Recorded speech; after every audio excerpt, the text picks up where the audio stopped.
Good evening, everybody. I am here today to talk about OCD. It is OCD Awareness Week, so I wanted to kick off the week by sharing a little bit in depth about what OCD is. All right to it. OCD involves two parts, obsessive and compulsive. So I'm going to go into each one. The obsessive part is any kind of thought or image that a person would have that is very distressing. It could be something that somebody fears. It could be like a fearful thought. It could be something that it has a ton of doubt or even maybe disgust. And imagine we've all had a thought like this before, but imagine that it never goes away. This is obsessive thoughts. This isn't the same as somebody being obsessed with something. So a lot of times we talk about this in our everyday language, like, oh, little Johnny's so obsessed with trains right now. Okay, that's definitely not the same thing. So little Johnny here loves trains. He loves to talk about them, show people his trains. He loves to learn about trains, all of that. And he gets a lot of joy and fulfillment out of that. Person with OCD, not getting any fulfillment or joy out of these thoughts. They are distressing to them. Okay, so then the compulsive piece is any kind of behavior that is usually repetitive and time consuming is used in order to get rid of this kind of fearful or distressing thought that they're having. It's usually pretty short term, and a lot of people with OCD understand that it doesn't really make sense and that it's, not really helpful in the long run. And they can see that the more they've done this behavior, the more and more time it's taken, and it interferes with their life really drastically.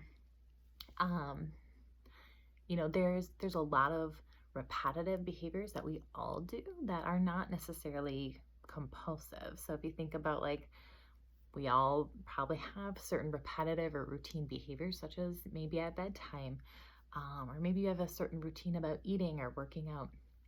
This is not necessarily a compulsive behavior.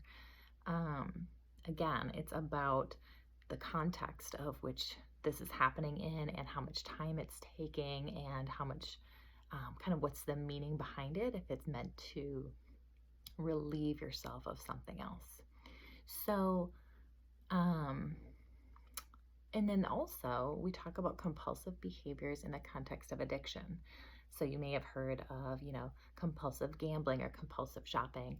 And again, there's a difference with these as well. The person with more compulsive behaviors around addictions are doing these in the sense that there's some reward piece to it. There's some motivation and desire to interact in this way or to do these behaviors. Whereas with OCD, again, like I mentioned with the obsessions, there's no desire whatsoever. The person doesn't want to be doing this at all. So big differences between those two. Okay, I hope that's helpful.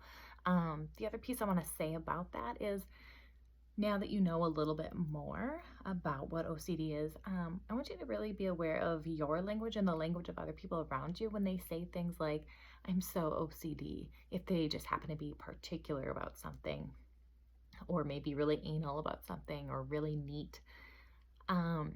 For one, it's not accurate. So that does not necessarily mean that someone has OCD. And it's really not being sensitive to those who do have it. And it's really making light of the situation, like it's not that big of a deal, and oh, we all have this OCD thing. So just in the spirit of OCD Awareness Week, just try to be aware of your language around that and those around you, that's really part of breaking the stigma. Okay, that's all for tonight. I'm going to be posting videos throughout the week with other information. I'm also going to be participating in the International OCD Foundation campaign around Face Your Fears. So it's a campaign where they're asking everybody to post a picture or a video of yourself facing your fear, and then hashtag Face Your Fears and hashtag OCD Week. So stay tuned this week to see me face mine.